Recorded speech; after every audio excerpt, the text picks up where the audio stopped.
যে জাতীয় প্রাণী সম্পদ সপ্তাহ যেটা গতকালকে শুরু হলো এবং 2রা ডিসেম্বর শেষ হবে, এর মাধ্যমে আমরা যে বিষয়টা সবচেয়ে গুরুত্ব দিই সেটা হচ্ছে যে সাধারণ মানুষের মধ্যে একটা সচেতনতা তৈরি করা এবং এই খাতে উদ্যোক্তা যাতে বেশি হয় সেই বিষয়ে কার্যক্রম গ্রহণ করা।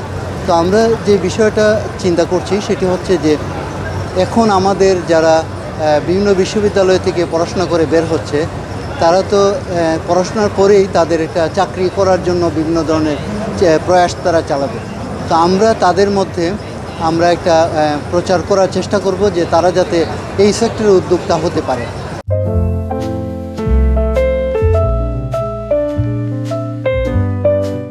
এই সেক্টরে উদ্যোক্তা হওয়ার জন্য 2 ধরনের বিষয় দরকার।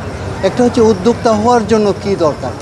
তো আমরা ইতিমধ্যে এসএমই ফাউন্ডেশনের সাথে কথা বলেছি।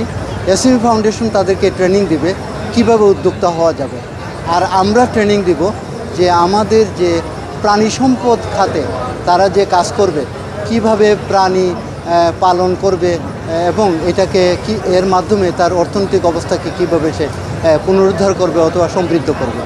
তো আমাদের ধারণা যে এই প্রাণী সম্পদ সপ্তাহ সারা দেশেই তো পালিত হচ্ছে, এর মধ্যে তরুণদের মধ্যে একটা উৎসাহ, একটা উদ্দীপনা এবং এক ধরনের আগ্রহ সৃষ্টি হবে এবং আমরা সেটাকে কাজে লাগানোর চেষ্টা করব।